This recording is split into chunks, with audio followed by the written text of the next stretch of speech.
persembahan dan perpuluhan dapat ditransfer melalui BCA 857 050 5000 atas nama GBI Musi Palam Indah atau scan barcode QR kode GBI Musi Palam Indah.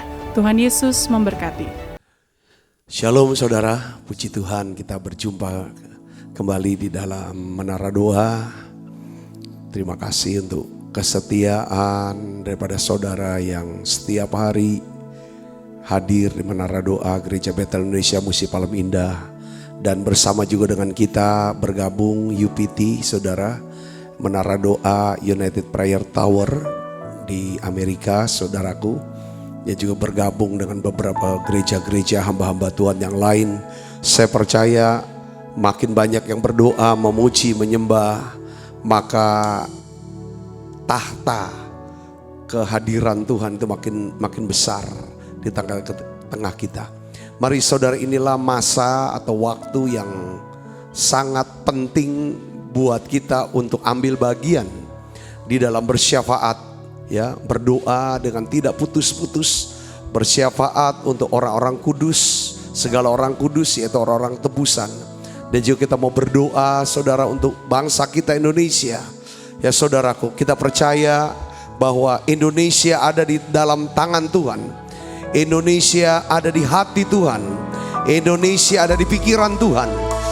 Kita juga berdoa supaya semua niat jahat, roh jahat, orang-orang jahat yang ingin memporak-porandakan Indonesia, Tuhan sendiri yang akan berperang. Tuhan sendiri yang akan melindungi bangsa ini. Kita percaya bahwa NKRI, Pancasila, Bhinneka Tunggal Ika. Kita berdoa untuk stabilitas, kita berdoa untuk keamanan, ketertiban atas Indonesia. Mari saudara, bukan cuma kita berdoa, pada saat kita bernyanyi, memuji, menyembah, kita sedang menghadirkan Tuhan atas hidup kita, atas keluarga kita, atas Indonesia. Kita percaya lawatan Tuhan yang besar sedang terjadi atas Indonesia, atas Amerika, atas Kanada, atas bangsa-bangsa lain. Mari saudara buka suaranya. Mari saudara boleh berdoa. Datang pada Yesus. Oh ya la bakashini bila bala bala bala bala bala bala bala. Oh ya la bakashia la bala bala bala bala bala bala bala. Oh ya la bakashia la bala bala bala bala bala bala bala. Oh ya la bakashia la bala bala bala bala bala bala.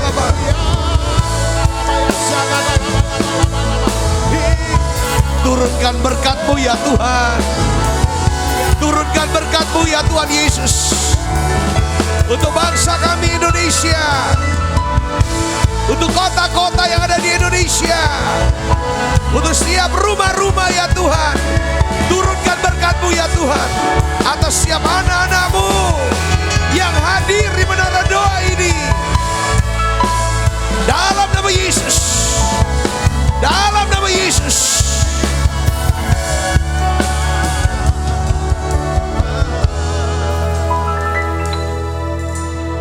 Mataku tertuju padamu, segenap hidupku ku serahkan padamu. Bimbing aku masuk rencana-Mu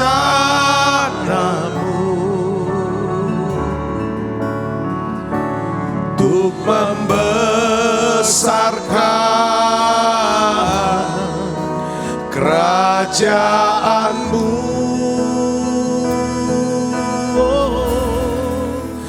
Ku mau mengikuti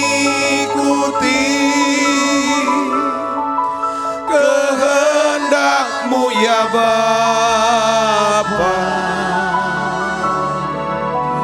Ku mau selalu menyenangkan hatimu. Mari dari awal katakan mataku, haleluya. Mataku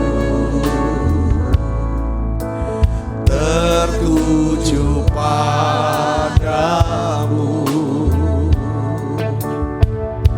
segenap hidupku ku serahkan padamu. Bimbing aku masuk rencanamu,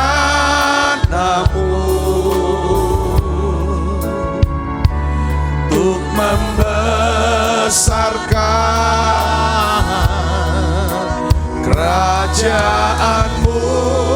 Ku mau mengikuti, ku mau mengikuti kehendak-Mu ya Bapa. Ku mau selalu menyenangkan hati-Mu. Ku mau mengikuti kehendak-Mu ya Bapa. Ku mau selalu menyenangkan hati-Mu. Sekali lagi, ku mau mengikuti kehendak-Mu ya Bapa. Ku mau selalu menyenangkan hati-Mu. Mari datang sebagai pembicara.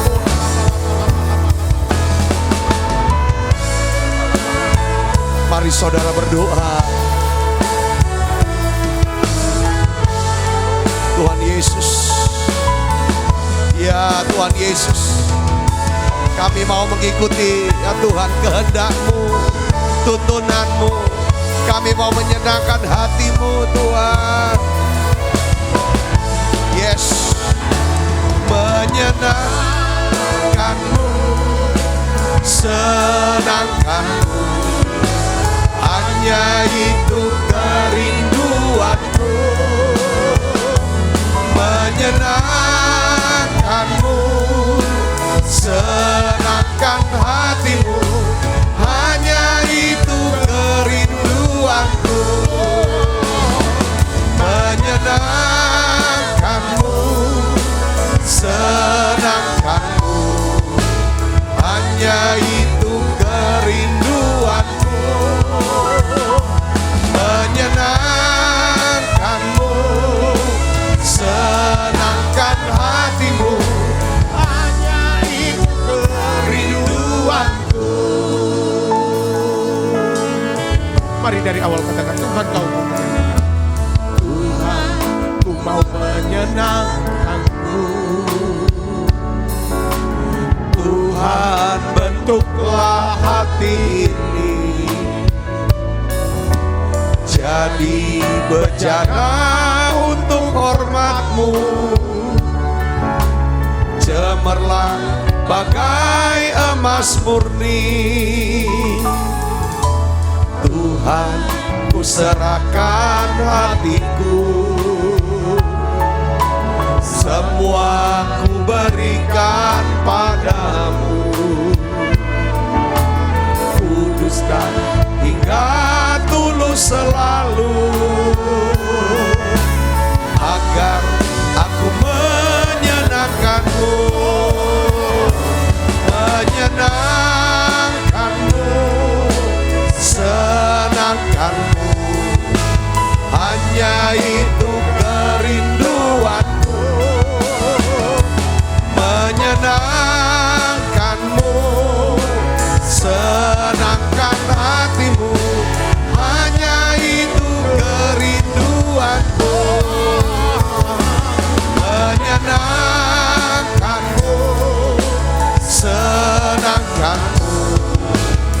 hanya itu kerinduanku, menyenangkanmu, senangkan hatimu, hanya itu kerinduanku.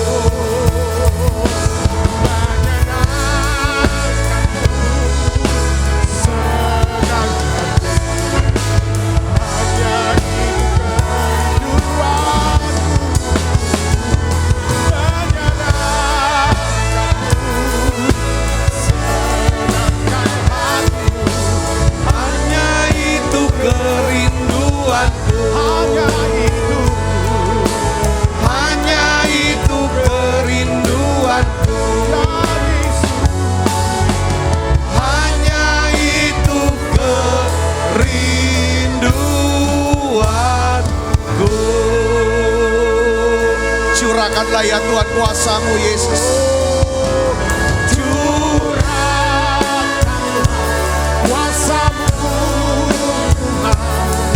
Mukjizat terjadi di tempat ini. Mari buka suaranya saudara, nyanyikan lagu ini. Kuasa-Mu Tuhan, mukjizat terjadi sekarang ini. Curahkanlah kuasa-Mu Tuhan, mukjizat terjadi di tempat ini.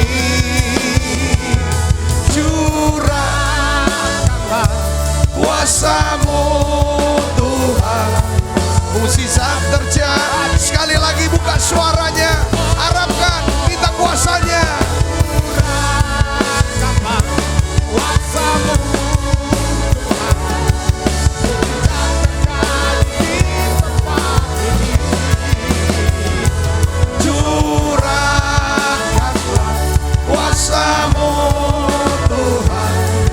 Mukjizat terjadi sekarang ini. Mukjizat terjadi sekarang ini.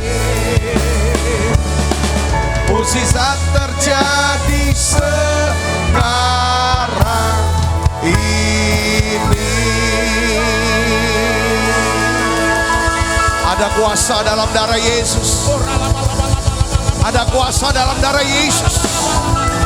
Kuasa kasih mengalahkan kebencian dalam nama Yesus. Kuasa kasih mengalahkan segala kebencian dalam nama Yesus. Kuasa kasih melenyapkan segala ketakutan dan teror dalam nama Yesus. Kuasa kasih, kuasa darah menyatukan Indonesia. Menyatukan Indonesia dalam nama Yesus. Segala roh pecah belah, segala roh yang bawa pecah belah, roh kebencian, kemarahan, kami tolak dalam nama Yesus. Dalam nama Yesus.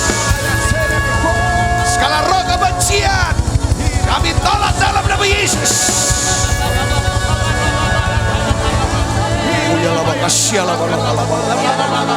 Basuh Indonesia dengan kuasa darah-Mu ya Tuhan. Basuh Indonesia dengan kuasa darah-Mu Yesus. Ampuni bangsa kami ya Tuhan Yesus. Berilah damai sejahtera buat bangsa kami Indonesia ya Tuhan. Beri damai sejahtera buat bangsa kami Indonesia ya Bapa. Bangsa yang bersuka cita karena ada penuaian jiwa. Bangsa yang bersuka cita karena ada keselamatan dari Yesus. Terima kasih Tuhan, terima kasih. Terima kasih ya Bapak, terima kasih. Terima kasih Tuhan. Kami percaya Roh-Mu, kuasa-Mu lebih besar ya Tuhan dari kuasa-kuasa yang dalam dunia ini. Bapa, dalam nama Yesus, Kau janji pencurahan Roh Kudus-Mu. Curahkan Roh Kudus-Mu atas Indonesia dalam nama Yesus. Oh ya lama. Pentakosta ketiga terjadi. Penuaian jiwa, keselamatan dalam nama Yesus. Tuhan, kami minta Biarlah ya Tuhan, Kau berikan roh doa buat Indonesia. Rumah-rumah ada doa pujian penyembahan. Kami minta dalam nama Yesus. Roh pertobatan ya Tuhan. Roh pertobatan ya Bapa. Dalam nama Yesus. Selamatkan bangsa kami Tuhan. Selamatkan bangsa kami. Selamatkan rumah-rumah tangga ya Tuhan. Keluarga-keluarga ya Bapa. Dalam nama Yesus. Oh Tuhan, kami minta Tuhan, lawatan kasih-Mu Tuhan. Untuk Jakarta, Jawa Barat ya Tuhan, Jawa Tengah, Yogyakarta ya Bapa, Jawa Timur Bapa, lawat Pulau Jawa Tuhan, Banten Tuhan, Sumatera Selatan, Palembang, lawat urapan kasih. Kasih yang melanda. Oh Indonesia dengar, ada Yesus yang mengasihi Indonesia. Engkau dikasihi Indonesia. Hai bangsa Indonesia, engkau dikasihi oleh Yesus. Yesus mati di atas kayu salib, darahnya dicurahkan untuk menebus bangsa ini. Terima kasih Tuhan, terima kasih. Oh ya laba. Bangsa-bangsa pun mengasihi-Mu Indonesia. Bangsa-bangsa lain mengasihi-Mu Indonesia. Oh ya laba. Tidak ada yang membenci hidupmu, tidak yang membenci dirimu. Allah mengasihi-Mu Indonesia. Oh shalom Indonesia, shalom. Dalam nama Yesus, tidak ada lagi kabar kekerasan, tidak ada lagi pertumpahan darah. Dalam nama Yesus, kami berdoa minta belas kasihan-Mu ya Tuhan. Kami minta belas kasihan-Mu. Tidak ada bencana alam dalam nama Yesus. Tidak meletus daripada gunung Merapi. Jogja aman dalam nama Yesus. Tuhan, makasih Tuhan, terima kasih. Berkat-Mu turun Tuhan untuk presiden kami. Berkat-Mu turun Tuhan untuk presiden kami. Semua ya Tuhan, para pembantu presiden, para gubernur, wali kota, bupati ya Tuhan, para Kapolri ya Tuhan, Kapolda, semua ya Tuhan, aparat kepolisian, TNI ya Tuhan, kami minta intelijen. Indonesia aman, tenang, tertib dalam nama Yesus. Kami tolak segala roh pembangkangan, pemberontakan dalam nama Yesus. Indonesia aman. Kami berdoa ya Tuhan untuk para pemimpin kami. Berkat-Mu turun untuk para pemimpin kami. Berkat-Mu turun sehat, kuat, umur panjang ya Tuhan. Tuhan Yesus, terima kasih Tuhan, selamatkan ya Tuhan. Aku berdoa untuk para pemimpin gereja ya Tuhan, secara khusus para hamba-hamba Tuhan. Tuhan yang melayani-Mu ya Bapa, yang melayani, yang mengasihi-Mu ya Bapa. Lihat hamba-hamba-Mu ya Tuhan, mereka yang melayani di kota-kota maupun sampai ke desa-desa.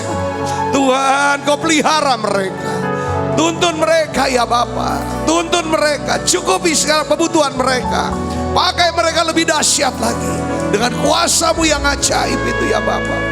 Ya berdoa untuk para hamba-hamba Tuhan yang di Amerika, Kanada, berkat-Mu turun Yesus, lawat semua ya Tuhan, umat-Mu ya Tuhan yang ada di Amerika, dalam nama Yesus. Makasih Tuhan, terima kasih. Terima kasih Tuhan, terima kasih. Lindungi ya Tuhan, lindungi bangsa kami. Lindungi bangsa kami ya Bapa. Terima kasih Tuhan, terima kasih.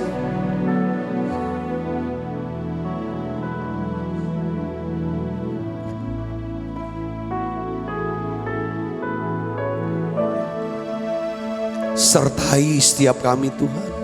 Sertai semua anak-anak-Mu dengan firman-Mu, dengan roh-Mu, dengan hikmat-Mu. Kami butuh ya Tuhan, karuniakan dengan Roh Kudus itu bekerja. Tuhan, biarlah kami semua memiliki ya Tuhan karakter Kristus yang lemah lembut dan rendah hati. Baik ya Tuhan. Terima kasih Tuhan, terima kasih. Terima kasih Tuhan. Jamah setiap anak-anak-Mu yang hadir. Tuhan, saudara terus doa. Doa minta tuntunan Tuhan buat hidup saudara. Minta petunjuk Tuhan, apa yang harus diputuskan, apa yang harus dilakukan. Doa saudara minta tuntunan Tuhan. Biarlah izinkan, merendahkan diri kita semuanya. Apa yang harus kita putuskan untuk anak-anak kita, untuk pekerjaan bisnis kita, saudara, untuk setiap apapun yang saudara mau putuskan. Mari datang pada Yesus, minta tuntunannya, minta petunjuknya dari Tuhan. Oh iyalah, kalau kita hidup dalam tuntunan Tuhan, Dia akan membawa kita ke dalam kemuliaannya. Yes. Oh iyalah, makasih ya bala. Mari datang pada Yesus. Doa saudaraku, kita ada di menara doa. Saudara jangan nonton YouTube channel ini, jangan nonton, tapi saudara terlibat aktif. Doa. Minta tuntunan Tuhan, minta petunjuk Tuhan, minta hikmatnya, minta kuasanya. Seperti Musa berkata, Tuhan, kalau Tuhan tidak menyertai aku, kalau Tuhan tidak memberi petunjuk bagiku, aku tidak mau bergerak jalan ya Tuhan. Sertai dengan firman-Mu, sertai dengan kuasa-Mu ya Tuhan. Oh ya laba. Bila Engkau tak besertaku,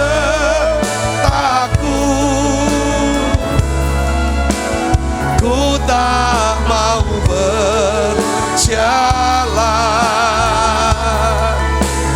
Ku perlu Tuhan, pimpin langkahku dengan kasih karunia-Mu.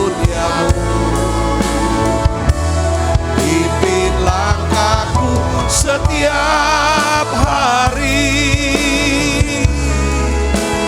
berjalan dalam Roh-Mu. Nyatakan Tuhan kemuliaan-Mu, dan berjalanlah denganku. Bila Engkau tak besertaku. Terus saudara sembah Dia. Doa ini pengakuan kami, ini doa kami Yesus. Oh Tuhan, tuntun kami. Pimpin langkahku dengan kasih karunia-Mu. Pimpin langkahku setiap hari, berjalan dalam Roh-Mu.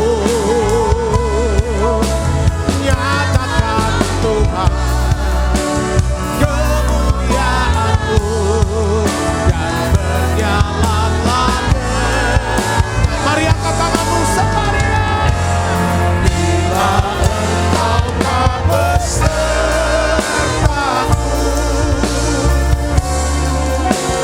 ku tak mau berjalan.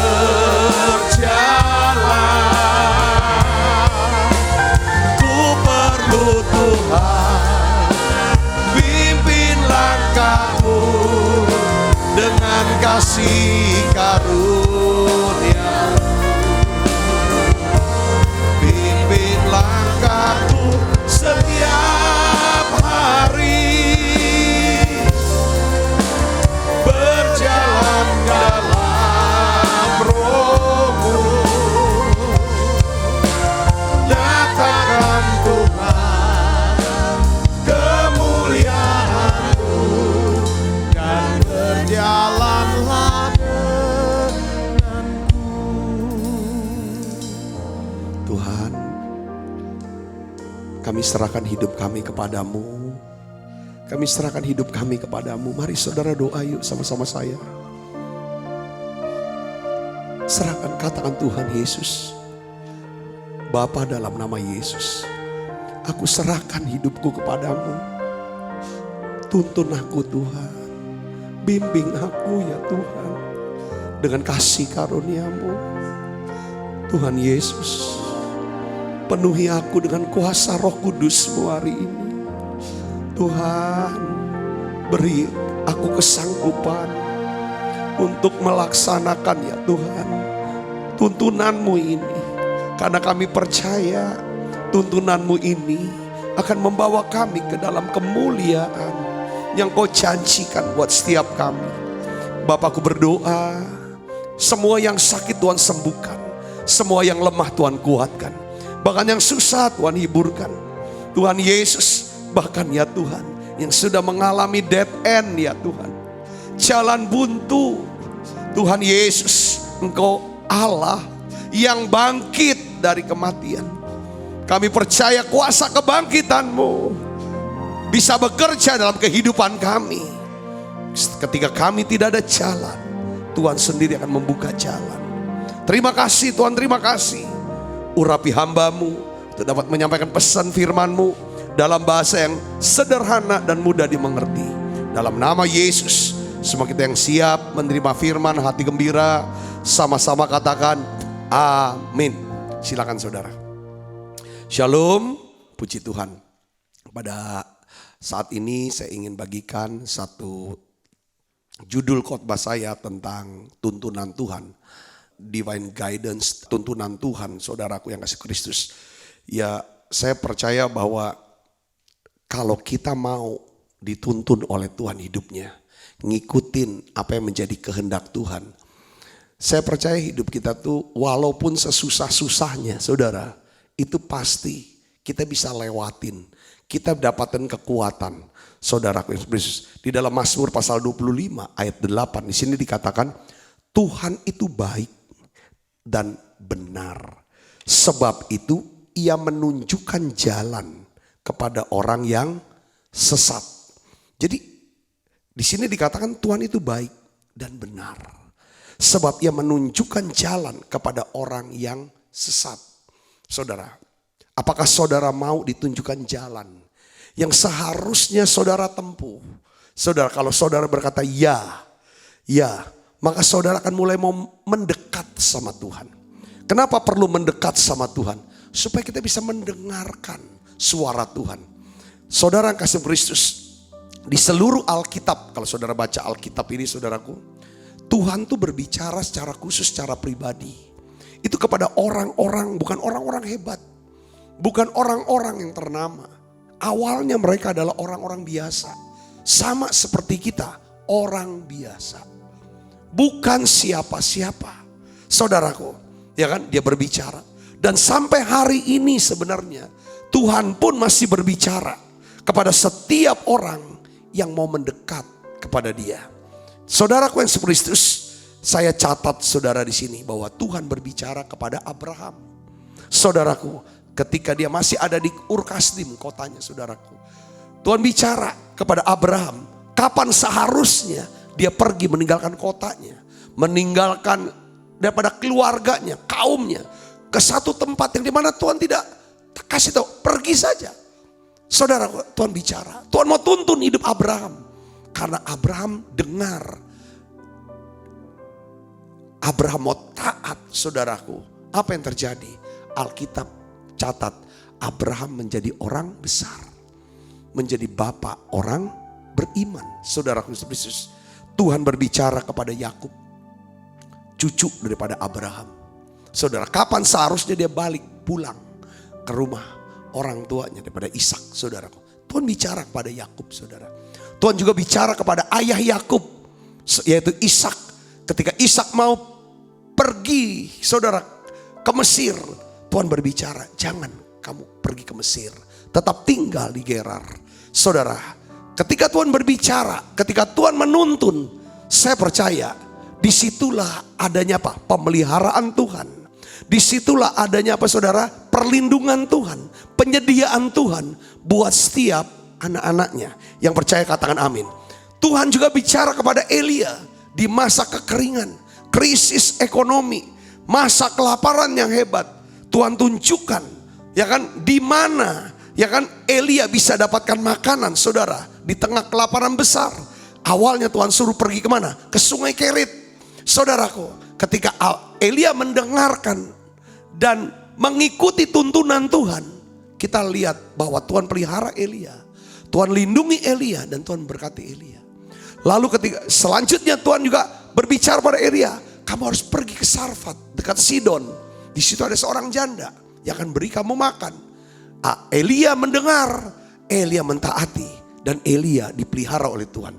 Kita lihat di sini tuntunan Tuhan yang sangat penting dalam kehidupan kita. Seberapa besar sukses saudara hari ini, seberapa kuatnya saudara, seberapa hebatnya dan terkenalnya saudara, saya mau ingatkan saudaraku, tetap saudara butuh tuntunan Tuhan.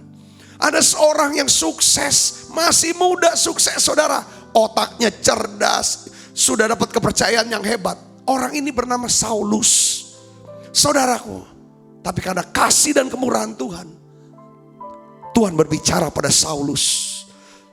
Saudara, Tuhan menghentikan langkah Saulus yang hendak pergi ke Damaskus. Dia udah pegang surat kuasa dari para imam-imam, saudara. Untuk apa? Untuk memeriksa, menganiaya daripada jemaat Tuhan. Saudara, Tuhan hentikan dia di sana. Saudara, Tuhan berbicara pada Saulus di sana bahwa Tuhan punya rencana besar dalam hidup dia. Saudaraku yang seperti akhirnya Saulus diubah Tuhan. Dia bertobat, diubah Tuhan menjadi apa? Seorang rasul Tuhan Yesus Kristus untuk memberitakan Injil kepada bangsa-bangsa lain. Dan nama Paulus punya peran besar, saudara, di dalam pertumbuhan daripada gereja. Nah, di dalam Mazmur, saudaraku, Mazmur pasal 25, saya ingin ajak saudara untuk lebih lengkap sampai ayat 10. Kita baca tadi cuma baca ayat 8. Saudara, saya mau bagikan tentang tuntunan Tuhan. Saya ingin, saudara, iya ya penting banget nih tuntunan Tuhan. Aku mau hidup dituntun oleh Tuhan. Saudara mau gak hidup dalam tuntunan Tuhan? Hidup dalam rencana Tuhan. Hidup dalam kehendak Tuhan. Siapa yang mau? Coba walaupun ini saudara boleh angkat tangan. Ya, saya bisa melihat tangannya saudara. Saudara bisa katakan amin dan tulis di live chat saudara. Kita akan baca sama-sama saudaraku. Mazmur 25 ayat 8 sampai 10. 1, 2, 3. Tuhan itu baik dan benar, sebab ia menunjukkan jalan kepada orang yang sesat. Perhatikan ayat 9, baca yang keras. Ia membimbing orang-orang yang rendah hati menurut hukum, dan ia mengajarkan jalan-jalannya kepada orang-orang yang, ayat 9, orang rendah hati itu ditulis sampai 2 kali. Jadi rupanya saudara, Tuhan hanya bisa membimbing. Tuhan memberikan tuntunannya, menyatakan kehendaknya, berbicara hanya kepada siapa? Orang-orang yang rendah hati. Bukan orang sombong, bukan orang keras, saudaraku, ya kan? Tetapi orang-orang yang rendah hati. Kalau saudara mau hidup dalam tuntunan Tuhan, yuk kita sama-sama, saudara, jadi orang yang rendah hati. Ayat 10, segala jalan Tuhan adalah kasih setia dan kebenaran bagi orang yang berpegang pada perjanjiannya dan peringatannya. Segala jalan Tuhan. Ya, maksudnya dia tuntun, waktu dia tuntun, saudara, kamu harus jalan seperti ini, kamu harus melakukan hal ini yang harus kamu kerjakan. Ketika kita lakukan, itulah jalan Tuhan. Nah, di sini katakan segala jalan Tuhan adalah apa? Kasih setia dan kebenaran bagi orang yang berpegang pada perjanjiannya dan peringatannya. Kasih setia dan kebenaran. Di mana ada kasih setia dan kebenaran, saudara udah tahu ya, di situ akan ada apa? Damai sejahtera. Kita sudah belajar hari-hari sebelumnya, kalau hidup saudara dan saya dikuasai oleh damai sejahtera Kristus, maka damai sejahtera inilah, saudaraku, yang merupakan tanda bahwa kuasa Allah, kuasa untuk menghancurkan iblis itu ada di dalam diri kita. Katakan amin saudara. Nah terus saudara, sekarang pertanyaannya gini. Apakah kita, sekali lagi saya menanya, saudara mau gak dapetin tuntunan Tuhan? Yang mau katakan amin. Tidak ada sesuatu yang lebih penting dalam hidup ini selain hidup di dalam tuntunan Tuhan. Katakan amin saudara. Dapat, oh saya harusnya gini. Ya, tuntunan Tuhan. Jadi setiap nasihat, setiap masukan orang lain, seharusnya saudara harus konfirmasi dulu. Harus klarifikasi dulu dengan apa yang Tuhan sudah katakan. Saudara dapatnya tuh apa? Orang lain tuh Tentu kalau nasihat itu hanya konfirmasi, kalau nggak pas dengan apa yang saudara dapatkan, saudara, itu bukan tuntunan Tuhan. Oleh karena itu, saudara harus dapat dulu tuntunan Tuhan. Nanti Tuhan akan kirim orang-orang untuk meneguhkan daripada pesannya dia kepada saudara yang mengerti. Katakan amin. Jadi kalau saudara belum dapatkan tuntunan Tuhan, belum dapat, saudaraku ya kan? Coba saudara tanya. Kalau saudara belum dapat, itu pasti karena saudara belum dengar. Saudara belum dengar, jangan-jangan saudara agak jauh sama Tuhan.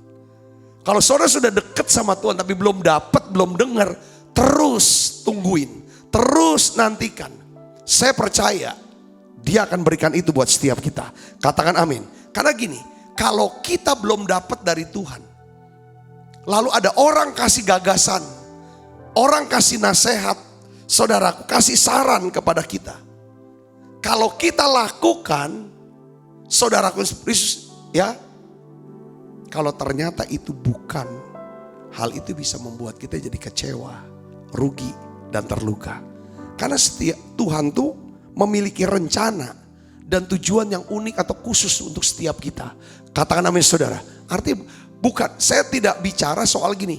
Bukan berarti kita tidak boleh mendengarkan nasihat orang. Ada nasihat harus kita cocokin. Ini selaras enggak dengan firman Tuhan yang mengerti? Katakan amin. Siapa yang memberikan nasihat? Itu juga penting. Sumbernya siapa? Saudaraku. Nah, ketika kita tidak tahu apa yang harus kita lakukan, dengar baik saudaraku, kita nggak tahu, ya kan saudaraku, ya. Nasihat saya kepada saudara, lakukan satu hal ini. Apa saudara? Saudara harus pegang teguh daripada janji firman Tuhan di bawah ini. Dari mana saudara? Yesaya 42 ayat 16. Coba kita akan lihat di sini. Kita akan baca sama-sama. 1, 2, 3. Aku mau memimpin orang-orang buta di jalan yang tidak mereka kenal. Buta ini bisa juga memang buta jasmani. Tapi sebenarnya yang dimaksud buta di sini adalah nggak ngerti, nggak tahu, gelap. Tuhan janji di sini, ya kan, bahwa kalau kita nggak tahu apa yang harus kita lakukan, Dia kasih janji kepada kita. Pegang nih janji ini, bahwa Tuhan akan memimpin kita di jalan yang tidak kita ketahui, kita kenal. Katakan amin. Terus apa? Tuhan mau membawa kita berjalan di jalan-jalan yang tidak mereka kenal. Aku mau membuat, apa saudara baca keras, kegelapan yang di depan mereka menjadi apa? Terang. Ini janji. Ya. Dan tanah yang berkeluk-keluk menjadi tanah yang apa? Rata. Itulah hal-hal yang hendak kulakukan kepada mereka dan pasti akan kulaksanakan. Jadi maksud saya begini. Saudara, kalau saudara tidak tahu apa yang harus saudara perbuat, baca Yesaya 42 ayat 16. Baca ulang-ulang. Doakan perkataan firman Tuhan Yesaya 42 ayat 16. Doakan ini. Ya kan, Tuhan, doanya gimana Pak Sabta? Ada orang yang nanya gini. Doanya gimana? Ya doanya sesuai dengan kata-kata ini aja bebas. Saudaraku, Tuhan di dalam Yesaya 42 ayat 16. Tuhan sendiri yang berbicara. Tuhan sendiri yang berjanji kepada saya. Bilang, kepada Sabta, nama saudara. Siapa? Bahwa engkau akan memimpin orang-orang buta. Saya ini buta untuk urusan ini. Saya buta dengan perkara ini. Saya buta dengan masalah ini Tuhan. Saya tidak tahu apa yang harus saya buat. Tetapi engkau janji Tuhan, bahwa engkau akan menuntun aku, memimpin aku di jalan yang aku tidak kenal. Katakan amin saudara. Sekarang tunjukkan jalannya. Dan Tuhan juga janji, ya kan, bahwa Tuhan akan membuat apa yang gelap menjadi terang. Apa yang tidak ku mengerti jadi mengerti. Karena engkau memberikan aku hikmat. Aku minta hikmatmu turun buat setiap saya. Sekian tahun yang lalu saudaraku, ketika Tuhan suruh kita membeli satu tanah yang cukup besar, yang akhirnya jadi kebun sekarang, mau dijadikan kebun sekarang saudara. Ya karena kita ketemu dengan pemilik tanah yang mau jual tanah ini orang baik, orang murah hati sekalipun dia belum percaya Tuhan. Saudara, harganya juga cukup murah. Lalu dia bilang, sudah cicil aja, sebulan sekian. Wah, jumlahnya cukup besar walaupun itu jumlahnya sekian. Saudara tahu, pada bulan-bulan awal ketika kita kasih tahu kepada jemaat, Tuhan suruh kita beli tanah ini dan lain sebagainya. Jemaat tuh antusias, saudaraku, memberikan persembahan untuk pembelian tanah. Tapi berjalannya waktu saudara, itu macet. Persembahan mulai menurun. Kita tidak tahu bagaimana caranya membayar daripada tanah ini. Saudaraku, sedangkan saya tuh orangnya, jujur saudara tuh, dari sejak kecil diajar, jangan utang sama orang, jangan punya utang. Kamu miskin, kita miskin, gak usah malu jadi orang miskin. Tapi kalau kita punya utang dan tidak bisa bayar atau tidak mau bayar, itu yang harus malu. Itu terus kata-kata itu yang saya terngiang. Nah, saya jadi pendeta, ya saudaraku, ini pasti jadi utang ini. Waduh, saudara terus terang, saya tegang. Mungkin banyak yang gak tahu. Saya tuh tiap malam sore kalau duduk sampai satu hari saudara waktu nyembah, tiba-tiba saya dapatkan kepikiran begini. Saya duduk saudara di bangku yang biasa saya duduk. Saya biasa kalau mau doa tempatnya sama, bangkunya sama, waktunya sama, supaya enak gitu. Lalu di bangku itu saudara saya ambil bangku kosong di depan saya. Seperti saya duduk berhadapan dengan bangku kosong itu. Lalu saya bayangkan yang diduduk itu adalah Tuhan.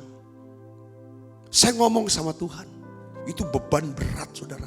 Saya, waduh malu ini nanti gak bisa bayar.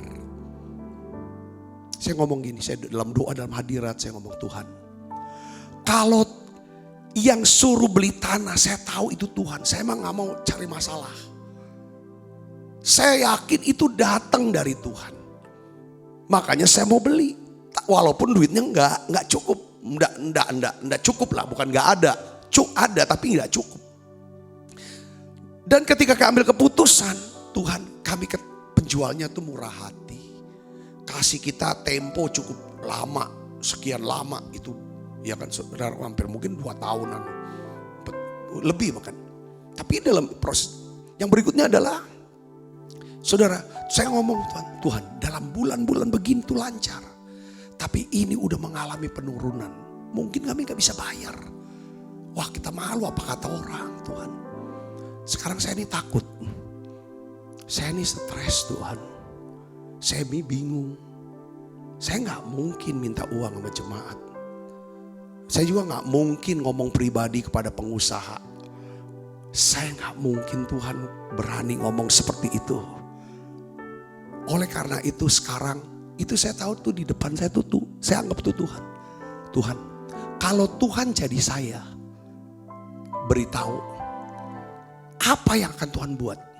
Kalau Tuhan jadi saya, kasih tahu Tuhan. Kalau Tuhan jadi saya, apa? Saya udah, itu seperti kayak udah dead end, jalan buntu buat saya. Pada waktu saya ngomong seperti itu, saya nangis saudaraku, saya nangis. Kasih tahu saya Tuhan, saya udah gak tahu lagi jalan. Ayat ini saudara, ayat ini, aku mau memimpin orang-orang buta di jalan yang tidak mereka kenal. Dan mau membawa mereka berjalan di jalan-jalan yang tidak mereka kenal. Aku akan membuat kegelapan yang di depan mereka menjadi apa? Terang. Tanah yang berkeluk-keluk menjadi tanah yang rata. Itulah yang hendak kulakukan kepada mereka, yang pasti akan kulaksanakan. Ini ayat kuat banget, janjinya mantep. Tuhan bilang kan hanya orang rendah hati. Orang rendah hati orang yang memang bergantung deh sama Tuhan. Lalu kalau Tuhan ngomong apa, kami mau lakukan. Sudah selesai. Plong saya saudara. Setelah plong, Tuhan kirim hamba Tuhan. Teman saya. Gak lama kemudian datang hamba Tuhan teman saya. Ya di eranya itu beliau ini hamba Tuhan yang dipakai Tuhan luar biasa. Saya gak sebut namanya. Sekarang sudah almarhum saudaraku. Sudah almarhum, udah di sorga. Ya kan saudaraku. Dia datang. Dia sharing dan lain sebagainya firman Tuhan. Lalu saya bilang gini, Pak, kita ini ada beli tanah Pak. 6 hektar sekian. Ya kan harga sekian. Ya kan bisa gak Bapak kita ke sana, kita doa aja. Saya nggak minta sumbangan sama beliau, saudaraku. Ya beliau punya gedung gereja besar yang saudara di kotanya. Saya ajak doa, beliau mau doa untuk tanah ini supaya kita bisa lunasi. Kita ngomong gitu. Ya kan beliau doa. Waktu selesai doa, beliau bilang sama saya, Pak Sapta, Tuhan suruh saya barusan, saya harus nyumbang. Ya kan 1000 meter persegi. Jadi saya akan bayar kontan untuk 1000 meter persegi. Saudaraku. Nah itu buat saya tuh udah walaupun 1000 ya lumayan uangnya saudaraku. Semangat. Langsung besoknya langsung ditransfer uang itu. Sejak daripada hari itu saudara, saya melihat bahwa itu surga seperti terbuka. Persembahan daripada jemaat mulai meningkat. Dan tiba-tiba orang yang kami tidak pernah anggap, gak pernah sangka maksud saya. Saudaraku, yang dulu pernah janji, Pak saya mau bawa persembahan sekian juta rupiah. Tiba-tiba saudara, beliau ini nelfon, Pak Sapta nomor rekeningnya berapa? Dia kirim sekian ratus tiap bulan. Bukan ratus ribu saudara, juta. Dampaknya saudara, terus persembahan cuma naik. Sampai akhirnya saudara, kita bisa lunasi tanah itu. Coba beri kemuliaan buat Yesus. Ada saat-saat dalam hidup kita tuh dead end. Kita gak tahu mau buat apa. Gak tahu. Itulah titik dimana Tuhan kasih saya hikmat. Saya taruh kursi kosong, saya ngomong. Dia gak ngomong apa-apa. Tapi dia buat aja satu kondisi. Kok bisa? Teman saya datang. Datang lagi hamba Tuhan yang satu lagi. Bicara lagi saudara. Terus sehingga saudara titik didih. Daripada gereja saudara. Jemaat diberkati. Memberkati. Selesai. Jadi kata kuncinya adalah saudara. Kalau saudara mau dituntun oleh Tuhan. Tuhan bilang aku cari orang rendah hati. Aku akan bimbing dia. Aku akan tuntun dia. Rendah hati bicara tentang apa? Kalau bukan Tuhan yang tolong. Aku gak bisa deh. Kalau Tuhan tidak tolong, kau gak bisa. Saudaraku, ini bicara gini. Kalau saudara dan saya memang merindukan setiap hari doanya, tuntun aku Tuhan. Sertai aku Tuhan. Dalam setiap, bahkan setiap detail hidup kita. Saudara mau buat apa hari ini? Bahkan saudara mau olahraga pun doa. Mau keluar rumah, mau pegang setir mobil, doa. Pegang setir motor, doa. Pegang setir sepeda, apapun yang saudara mau pegang. Pegang kuali, mau nyalain, semua harus sebut nama Tuhan Yesus. Karena Tuhan bilang tetaplah berdoa. Itulah orang yang butuh tuntunan. Bukan cuma yang gede-gede kalau udah kepentok. Tapi kita mau. Terus dari kita anak-anak kita masih kecil. Kita juga gak tahu. Tapi kan dia akan menikah nanti. Sudah kita minta tuntunannya Tuhan. Untuk jodoh mereka. Untuk studi mereka. Supaya kita hanya minta Tuhan. Kembalikan ke Tuhan. Katakan, kalau kita terus arahkan hidup kita. Aku butuh tuntunanmu Tuhan. Tuntunan bicara hikmat Tuhan. Kehendak Tuhan. Yang kita bisa tahu dari mana? Dari firman Tuhan. Kalau ini saudara percaya. Dia akan bekerja. Dia akan turut bekerja. Katakan amin saudara. Filipi 2 ayat 13 katakan begini. Filipi 2 ayat 13 katakan begini. Kita baca sama-sama. 1, 2, 3. Karena Allah lah yang mengerjakan di dalam kamu. Baik kemauan maupun pekerjaan. Menurut apa? Kerelaan. Jadi biarlah dia yang dorong kita punya. Aku mau nih buat ini, aku mau nih beli ini, aku mau ke sini, ke sana. Kalau kita butuh tuntunan, dia yang gerakin kemauan kita. Kalau kita nggak pernah doa minta tuntunan, saudara, itu bisa jadi kemauan kita. Kemauan kita. Tiba-tiba kalau kita doa minta tuntunan, kok hilang maunya? Istri saya tuh sering begitu. Dia bilang sama saya, gue nih pengen beli tas deh, harganya sekian, tapi ya udah doa dulu, minta tuntunan, doa. Kepengen dia, pengen banget. Tiap hari diliatin terus tas itu, saudaraku. Diliatin terus di Instagram, dia liatin lagi foto, diliatin lagi fotonya. Beli deh ya, ya terserah, aku bilang gitu. Sampai dia doa, lalu dapat pernyataan, jangan beli tas itu. Tapi lakukan yang ini, buat yang ini. Kadang-kadang daripada buat tasnya, kamu taruh persembahan di sini. Kamu lakukan ini, buat ini. Tuhan yang bekerja. Coba garis bawahi, Allah lah yang mengerjakan dalam kamu. Biar Allah yang kasih unction, bahasa Inggrisnya unction. Hidup kita kalau ada Allah yang ngerja dalam kita, saudara, ini luar biasa. Allah akan bekerja dalam hidup kita. Kalau kita menginginkan tuntunan Tuhan. Kalau kita mau hidup dalam rencana Tuhan. Kalau kita mau libatkan Tuhan dalam pikiran kita. Kita pikir Tuhan mau ini kan. Kita mulai buka suara kita. Kita mulai gerakan kaki kita. Gunakan tangan kita. Untuk melakukan apa yang kita dapat dari Roh Kudus itu. Tuhan akan bekerja.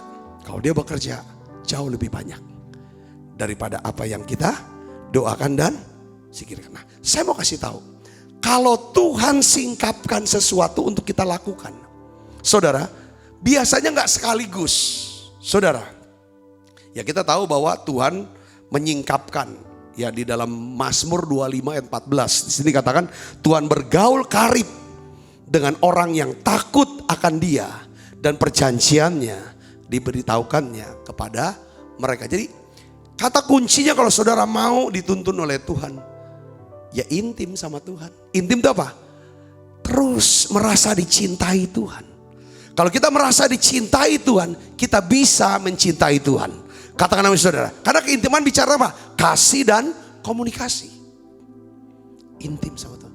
Ketika kita intim, akrab, dekat sama Dia, ukurannya apa? Tandanya apa kita dekat? Kita bisa ngomong seperti tadi saya kasih contoh. Kita bisa terbuka sama Tuhan. Tuhan, saya ini udah stres, saya ini takut, saya ini malu. Kita nggak bisa bayar ini. Ngomong yang detail sama Dia.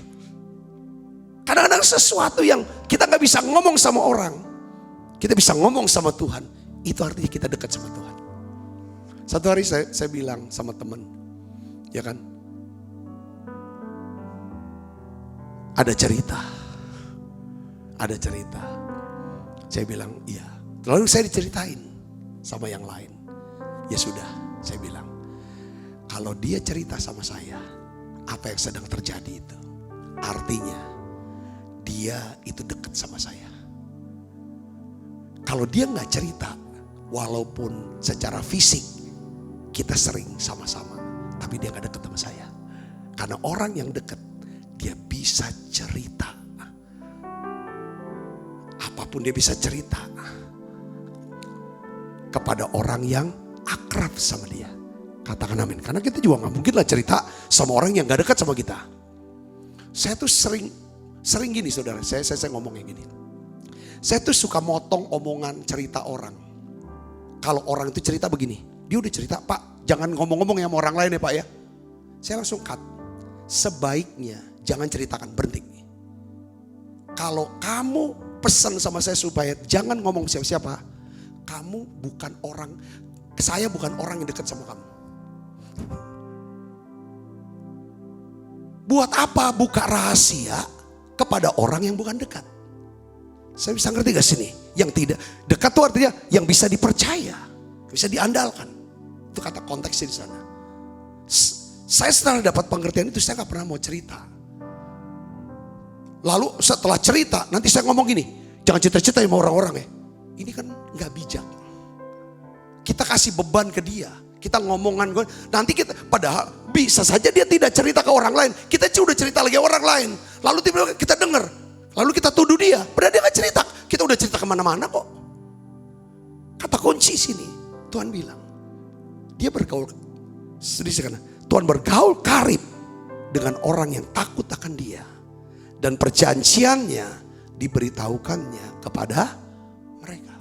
Saya udah bisa ngerti sini, katakan amin.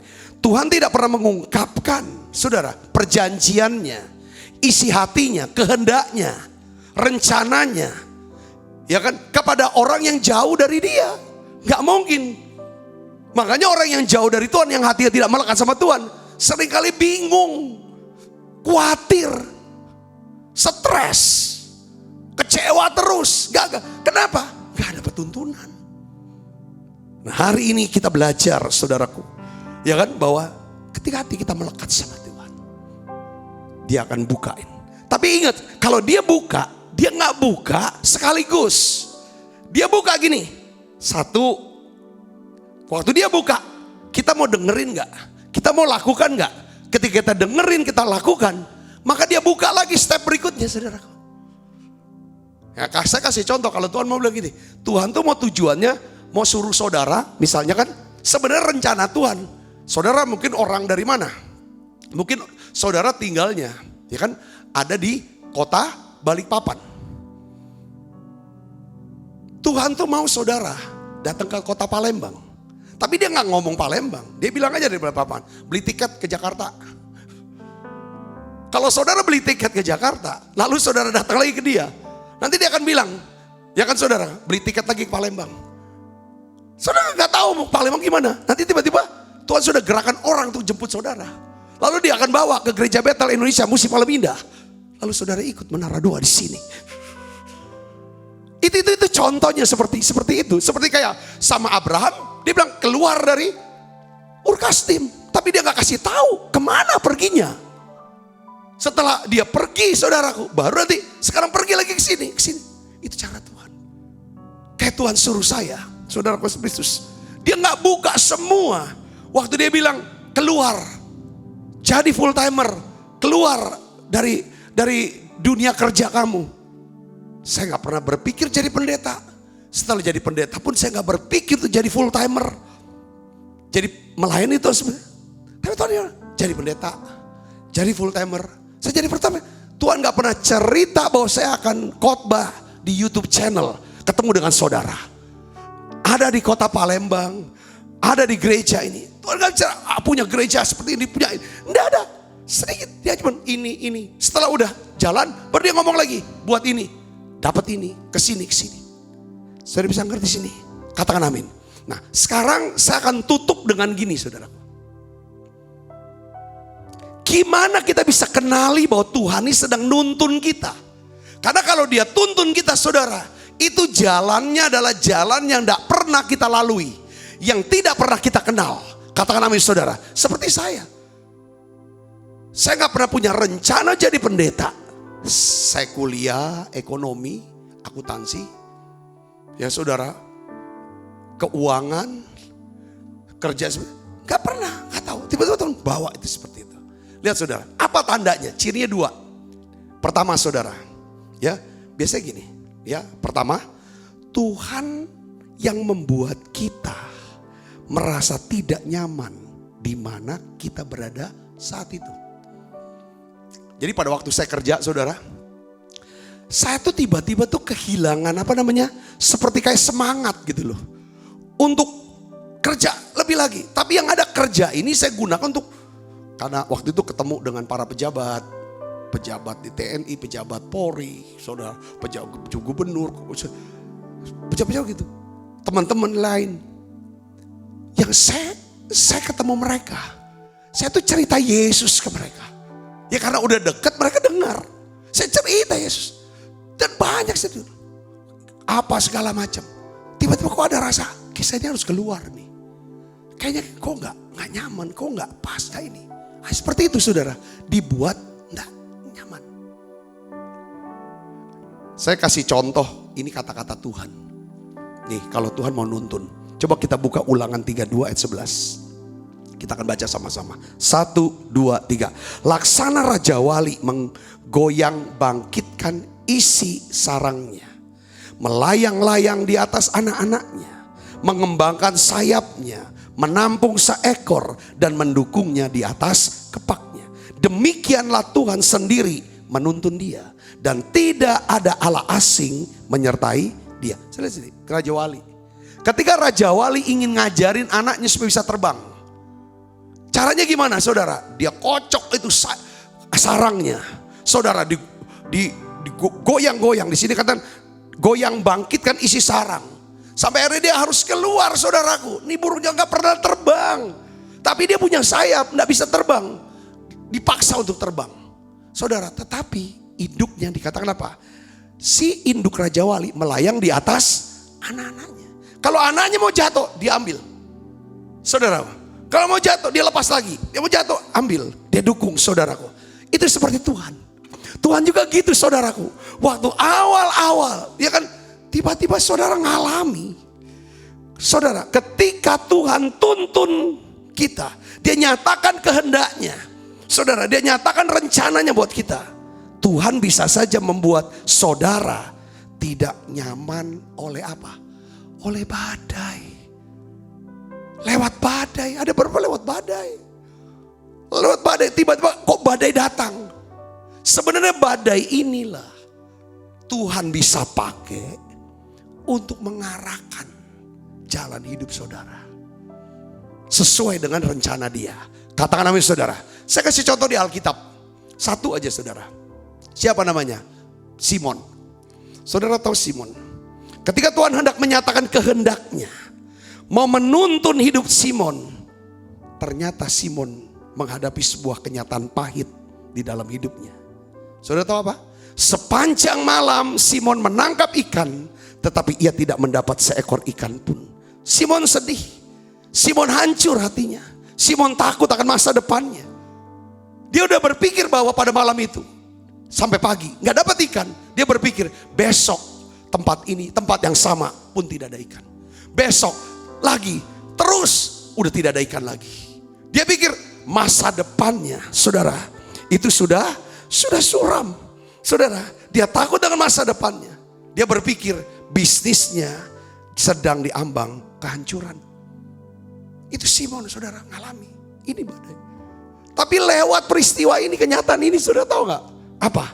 Tuhan bisa pakai kenyataan pahit ini untuk mengubah Simon dari seorang penjala ikan menjadi penjala manusia.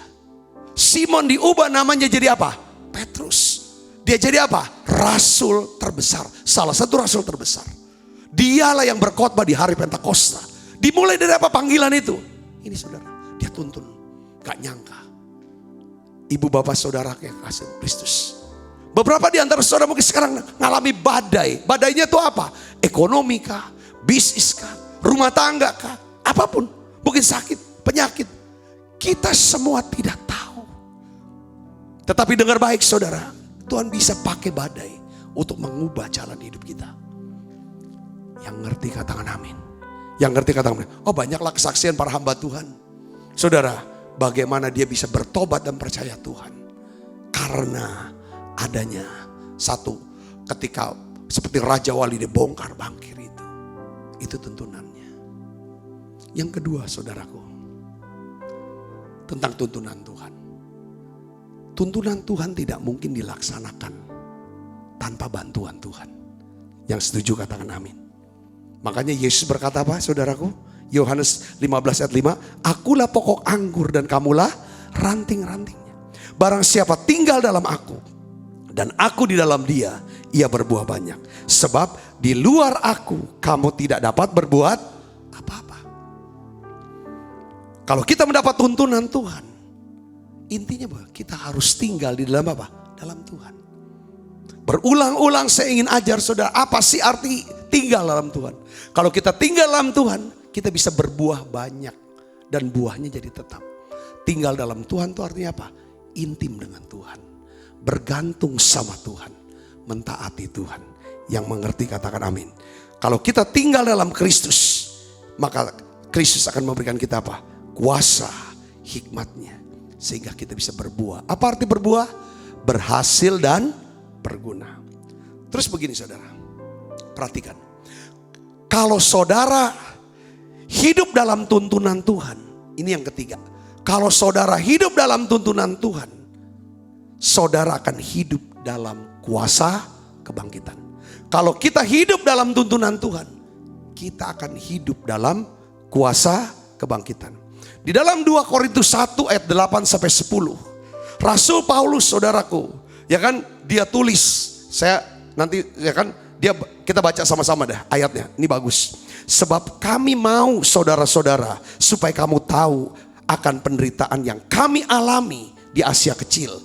Beban yang ditanggungkan atas kami adalah begitu besar dan begitu berat, sehingga kami telah putus asa juga akan hidup kami. Bahkan kami merasa seolah-olah kami telah dijatuhi hukuman mati. Tetapi hal itu terjadi supaya kami jangan apa saudara? Menaruh kepercayaan pada diri kami sendiri, tetapi hanya kepada Allah yang membangkitkan orang-orang mati. Dari kematian yang begitu ngeri, Ia telah dan akan menyelamatkan kami. Kepadanya kami menaruh pengharapan kami bahwa Ia akan apa? Menyelamatkan kami lagi. Rasul Paulus itu beranggapan begini saudara. Apa yang tampaknya seperti akhir dari jalan hidup dia, rupanya ya saudara, hal itu merupakan awal dari kuasa kebangkitan bekerja dalam hidup dia. Oleh sebab itu dia belajar saudara untuk menaruh kepercayaan tidak kepada dirinya, tetapi dia menaruh kepercayaan hanya kepada Allah yang membangkitkan orang-orang mati. Poin yang saya mau ngomong gini. Kalau saudara sudah dengar, saudara, perintah Tuhan, saudara sudah lakukan, ini loh perintah Tuhan, ini loh tuntunan Tuhan, ini loh kehendak Tuhan buat saya. Kayak saya gitu saudaraku. Saya tinggalkan pekerjaan. Saudara, saya melayani full time. Tidak ada gaji, tidak tahu. Ya hidup dari tabungan yang ada. Tabungan juga lama-lama juga habis. Sampai kapan tidak tahu. Sampai satu titik saudaraku yang kasih Kristus, masalah demi masalah itu muncul. Padahal kita tuh sudah ikutin tuntunan Tuhan. Masalah yang makin besar pun terjadi. Wah udah ada. Yang di dalam tuh diremukin. Ya entah soal keuangan, entah soal fitnah, entah soal omongan-omongan, entah soal segala macam. Saudaraku yang ada. Tapi satu hal, sepertinya satu titik saya pernah ngomong nih. Istri saya juga tahu. Sepertinya mau berhenti melayani. Nggak sanggup. Seperti Paulus, seperti udah nggak tahu lagi deh. Ini nggak bisa, nggak sanggup. Tapi rupanya saudara, ketika kita berkata, aku udah nggak sanggup lagi. Justru disitulah kuasa kebangkitan itu bekerja. Yang ngerti katakan amin saudaraku. Pernah nggak saudara, kita pernah dapat perintah sama Tuhan. Semua tabungan untuk sekolah anak, kamu keluarkan, tabur untuk pembangunan gedung gereja. Itu jumlahnya cukup besar. Orang berpikir setelah nabur uang, itulah, lalu nanti akan datang berkat besar. Ya enggak. Saya ngalami, setelah itu apa terjadi? Masalah-masalah di dalam pelayanan muncul. Wah, semua orang bangkit seperti kayak istilah Alkitab, angkat tumitnya dari kita semua. Waduh, repot semua. Setelah itu datang berita, orang tua sakit, masuk rumah sakit, masuk ICU, meninggal dunia. Saya bisa bayangin terus. Saya mau kasih tahu satu hal. Saat semuanya sepertinya udah gelap. Dan kita sebenarnya udah nggak tahu buat apa. Di sini saudara Kristus, awal dari bekerjanya apa? Kuasa kebangkitan itu. Selesai masalah ini semua, beres. Apa yang terjadi? Tuhan angkat gereja ini. Selesai renovasi. Penuaian jiwa terjadi. Kemuliaan Allah dinyatakan mulai naik. Saudaraku, waduh, di situ kita melihat apa yang kita rencanakan, ya matilah udah. Gak sanggup lagi. Mungkin saudara mengalami seperti kematian dalam bisnis. Kematian tanda kutip. Dengar baik, kalau saudara ada di jalan Tuhan. Jalan Tuhan artinya apa? Dalam rencananya Tuhan. Itulah awal kuasa kebangkitan bekerja dalam hidup saudara. Yang percaya katakan amin. Sehingga seperti Paulus berkata, kami menaruh pengharapan kami bahwa Ia akan menyelamatkan kami lagi. Terus menerus akan mengalami. Kayak Paulus bilang, tiap hari aku seperti dihadapi dengan kematian. Tapi kau melihat ada kebangkitan, keselamatan. Sehingga kemuliaan Allah makin besar dalam hidup Paulus. Kemuliaan Allah makin besar dalam hidup saudara. Saudara akan terus diangkat, dihormati, dikasihi, dibanggakan, dicintai oleh Tuhan, oleh banyak orang. Saya percaya kalau hari ini saudara sedang bergumul badai yang besar, lembutkan hatinya, rendah hati. Mungkin saja Tuhan sedang membelokkan jalan hidup saudara. Saudara yang sudah hidup dalam tuntunan Tuhan, sedang mengalami badai yang begitu hebat, sepertinya dead end. Dengar baik saudara, itulah awal kuasa kebangkitan bekerja hidup saudara. Saya mau berdoa buat saudara. Saya mengasihi saudara. Setiap hari di menara doa ini, Tuhan tugaskan saya untuk temani saudara, untuk berdoa untuk saudara, untuk mengasihi saudara, untuk memberikan firman ini. Biar saudara akan dapat kekuatan yang baru. Katakan sama Tuhan, bila engkau tak beserta. Siapkan perjamuan kudusnya saudaraku. Ku tak mau berjalan, ku perlu Tuhan. Pimpin langkahku dengan kasih karunia-Mu. Pimpin langkahku setiap hari, berjalan dalam Roh-Mu. Nyatakan Tuhan kemuliaan-Mu dan berjalanlah denganku. Mari kita makan perjamuan kudus. Tuhan, mari kita periksa diri kita. Tuhan, kami sudah lihat segala kebaikan-Mu dalam hidup kami. Kami sudah lihat kasih karunia-Mu menyertai kami. Sampai hari ini, tuntun kami Tuhan. Tuntun setiap anak-anak-Mu ya Bapa. Dengan firman-Mu, dengan kasih karunia-Mu, dengan kuasa-Mu. Biar Allah, Engkau turut bekerja di dalam kami. Yang akan menurut kemauan ya Tuhan dan pekerjaan dalam diri kami Tuhan. Terima kasih, terima kasih, terima kasih Tuhan. Terima kasih. Lembutkan hati setiap kami. Beri kami kerendahan hati. Tiap kali kami makan perjamuan kudus, kami ingat kami punya Yesus yang mengasihi kami. Yang mati di salib, darah yang curahkan untuk menebus dosa kami. Menanggung segala sakit penyakit kami. Terima kasih Tuhan. Pakai hidup kami Tuhan. Untuk banyak orang bisa diselamatkan. Sebab apa yang telah teruskan kepadamu telah aku terima dari Tuhan. Yaitu buat Tuhan Yesus pada malam waktu diserahkan mengambil roti.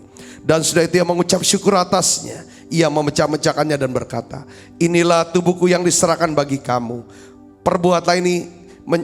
Perbuatlah ini menjadi peringatan akan aku. Saudaraku, bukankah roti tangan kita ada persoalan kita dengan tubuh Kristus? Mari kita makan dalam nama Yesus.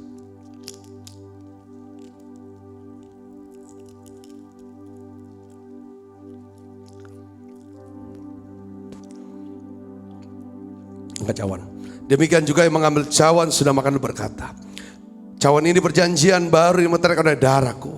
Perbuatlah ini setiap kali kamu meminumnya menjadi peringatan akan aku. Saudaraku, bukankah cawan perjanjian ini yang atasnya kita ucapkan syukur ada persoalan kita dengan darah Kristus. Mari kita minum dalam nama Yesus. Terima kasih Tuhan. Terima kasih untuk tuntunanmu. Terima kasih untuk berkat-Mu buat kami. Mari naikkan pujian ini bersama-sama, katakan terima kasih. Terima kasih Yesusku buat anugerah yang Kau beri. Sebab hari ini